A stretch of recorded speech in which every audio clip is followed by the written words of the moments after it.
भारत किसानों का देश है। किसान अगर खुश है तो देश खुश है। और किसानों को खुश करने के लिए, उनकी समस्याओं का समाधान करने के लिए भारतीय हलदर किसान यूनियन पूरी संघर्ष से जुटी है। आज हमारे साथ पार्टी के इस किसान यूनियन के राष्ट्रीय अध्यक्ष धीरेन्द्र सोलंकी जी हैं। हम उनसे बात करते हैं, जानते हैं कि आखिर पार्टी का क्या लक्ष्य है। धीरेन्द्र जी, बहुत बहुत स्वागत है आपका। मैं ये जानना चाहता हूँ कि पार्टी जो आपका ये किसान यूनियन है, इसका क्या लक्ष्य है, क्योंकि बहुत सारे इस तरह के संगठन हैं जो किसानों के लिए काम कर रहे हैं, लेकिन हलदर किसान किस तरह से किसानों के बीच में जा रहा है और क्या करना चाहता है, क्या लक्ष्य? सबसे पहले आपका बहुत बहुत आभार। आज अगर हम बात कर रहे हैं तो सिर्फ देश की बात करेंगे। दो शब्द मैं देश के लिए बोलूँगा, और किसान हित के लिए तो हमेशा लड़ता हुआ आया हूँ, लड़ता रहूँगा।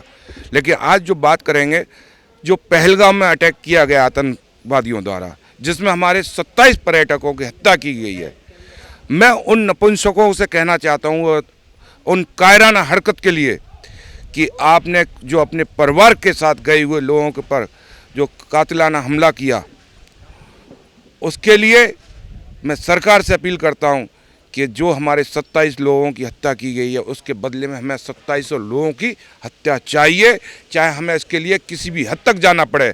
और मैं आपके माध्यम से कहना चाहता हूं, भारतीय हलदर किसान यूनियन तन मन धन से, एक एक कार्यकर्ता, एक एक पदाधिकारी हमारा इस चीज़ के लिए तैयार बैठा हुआ है। अगर हमें बॉर्डर पर जाने की जरूरत पड़ी, भारतीय हलदर किसान यूनियन का एक एक सिपाही बॉर्डर पर लड़ने को तैयार रहेगा। लेकिन इसके लिए हमें बदला चाहिए। पहली बार हमें ये कहना चाहते हैं, हमको चाहिए बदला, हमको बदला चाहिए।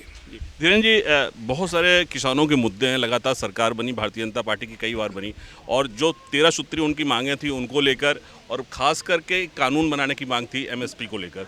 आपके क्या विचार, आप किस तरह से इस लड़ाई को लड़ेंगे जो अभी तक भारतीय जनता पार्टी ने सुनवाई नहीं की है किसानों की? देखिए, अभी अभी आपने पत्रकार महोदय एक अपने खुद ही जवाब दिया कि भारतीय जनता पार्टी ने 13 सूत्री मांगें मानी, आपने कहा।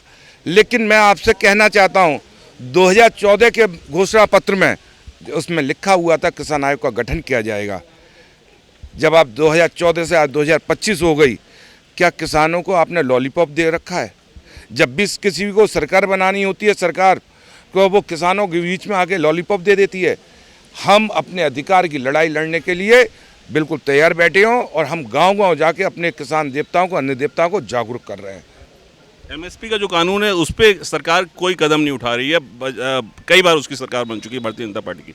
आपको अगर मौका मिला कुछ करने का, तो आप एमएसपी पे कानून बनाने के लिए पक्षधर हैं, क्या कुछ कदम उठाएंगे? देखिए, हमने आपसे क्या कहा, मैं सिर्फ एक ही बात कहना चाहता हूँ, आयोग का क्यों नहीं गठन किया जा रहा है? अगर किसान आयोग का गठन हो जाएगा, हमारी तो जितनी परेशानी है सब दूर हो जाएंगे। आप स्वामीनाथन सिफारिश से लागू करिए, जिसमें साफ शब्दों में कहा गया है कि लागत का 1.5 गुना मिलना चाहिए, और C250+। लेकिन सरकार कहाँ दे रही है?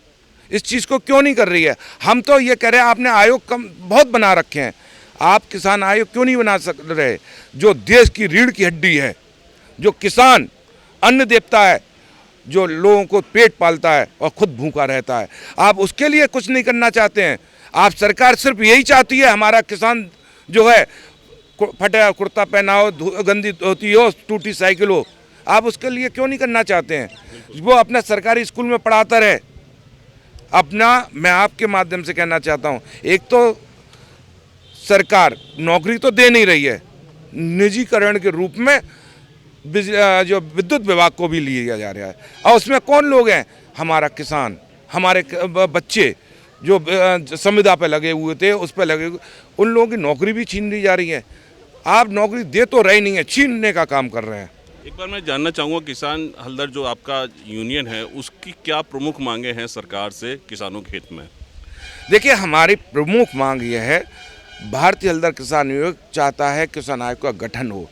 अगर आयोग का गठन हो जाएगा, उसमें हम एक मांग और जरूरी है, किसान आयोग के गठन अगर सरकार करती है, उसमें ना तो हमें कोई राजनेता चाहिए, ना ही कोई प्रशासनिक अधिकारी चाहिए, हमको हमारे बीच के लोग, हमारा किसान देवता चाहिए। आप किसी भी गांव से लाके जो हमारा किसान है उसको मेंबर बना दीजिए।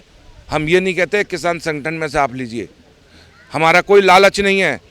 कि आप किसान संगठन से आप किसी को आयोग में बनाइए। हम सिर्फ आपसे ये कहना चाहते हैं, किसी भी गांव के व्यक्ति को लेके आइए, उसको मेंबर बना दीजिए, उसको अध्यक्ष बना दीजिए, लेकिन उसको ये जानकारी होनी चाहिए कि हमारी कितनी लागत लगी हुई है, उसका मूल निर्धारण करने का अधिकार पूर्ण रूप से मिला है। बहुत बहुत धन्यवाद आप। धन्यवाद। तो ये थे राष्ट्रीय अध्यक्ष धीरेन्द्र सोलंकी जी, जो भारतीय हलदर किसान यूनियन के राष्ट्रीय अध्यक्ष हैं। उनका साफ कहना है कि किसानों के लिए एक आयोग बनना चाहिए और वो आयोग तय करे कि किसानों के हित की लड़ाई आखिर कैसे लड़ी जाए। कैमरामैन सचिन के साथ राजीव।